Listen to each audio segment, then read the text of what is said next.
agenda. Oh, we're going to contract incentives. Nice. Those are the games. Those are our picks. We'll get to the bets eventually, but first I want to talk about contract incentives. Boom. So we do have a few up here. I do have one more that's not on this board, and I will talk about that. It's just not on the board.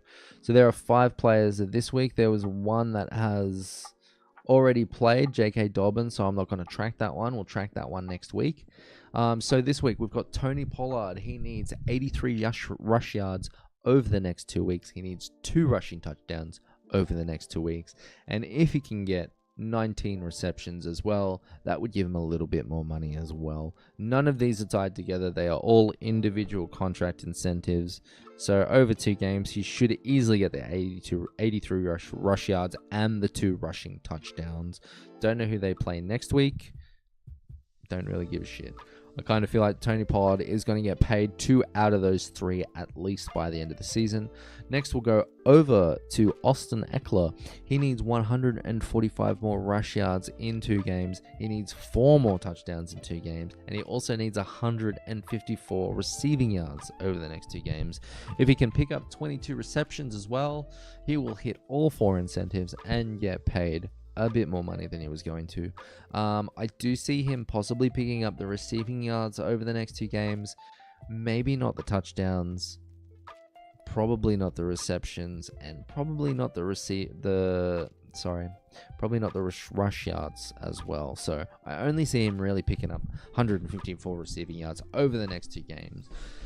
So that is unfortunate. He was out for quite a few games this season as well, so that's just unfortunate for him.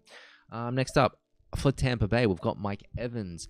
He needs all 3 of these incentives to actually reach his incentive. These are all tied together. He doesn't have individual ones. So over the next 2 games, to get an extra $3 million in the bank, he needs 13 receptions, 182 yards, and 1 touchdown.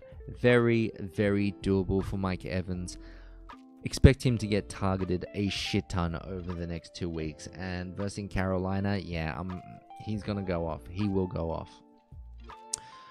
The 4th player who we are tracking contract incentives for is Marquez Valdez-Scantling over the next 2 weeks. He needs 9 receptions. He needs 1, and then he needs 1 touchdown, or else he needs 3 touchdowns. Those are 2 different contract incentives, I believe. If he gets 1 touchdown, he'll hit the $250,000.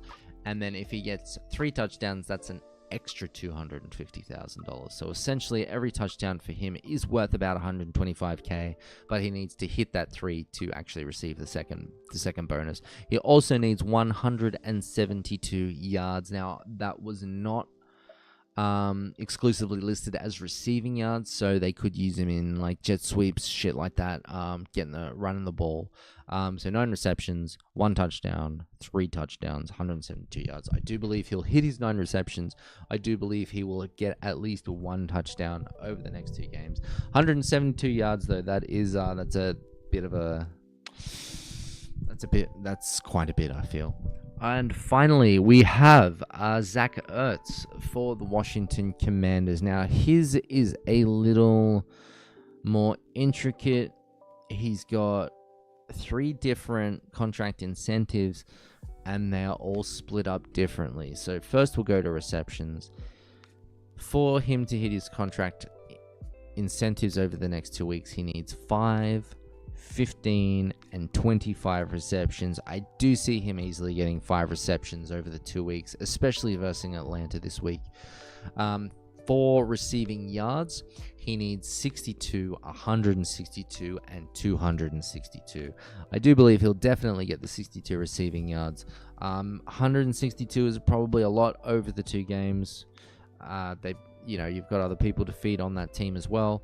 And then the other one is touchdowns. He needs 2 touchdowns or 4 touchdowns. So 2 touchdowns, he'll hit a contract incentive. 4 touchdowns, he'll hit a second contract incentive. So that's why I don't have him up on the board. So basically, what I do believe he will hit is 5 receptions and at least 62 yards of receiving. The 2 touchdowns, they could force it to him. it's likely that he will get it, but I also I'm a bit iffy there. You've got Terry McLaurin on that team, so just be wary. Just be wary. Finally, we're going